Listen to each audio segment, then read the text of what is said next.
সরকার কিংবা আদালত আওয়ামী লীগকে নিষিদ্ধ না করলে দলটির নির্বাচন করতে কোনো বাধা নেই বলেছেন প্রধান নির্বাচন কমিশনার এএমএম নাসির উদ্দিন। সকালে চট্টগ্রাম সার্কিট হাউসে আগামী নির্বাচন নিয়ে নির্বাচন কর্মকর্তাদের সাথে মতবিনিময়ে অংশ নেন তিনি।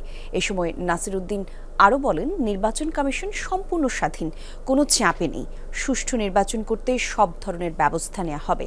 আগামী 6 মাসের মধ্যে ভোটার তালিকা হালনাগাদ করা হবে বলে জানিয়েছেন সিইসি। তিনি আরও বলেন, এবারে আর আগের মতো ভোট হবে না। 5ই আগস্টের পরে ভোটের ব্যাপারে জাতীয় ঐক্য সৃষ্টি হয়েছে। সরকার যদি কোনো দলকে নিষিদ্ধ ঘোষণা না করে, তাদের রেজিস্ট্রেশন দ্বারা আমরা বাদী করতে পারি না।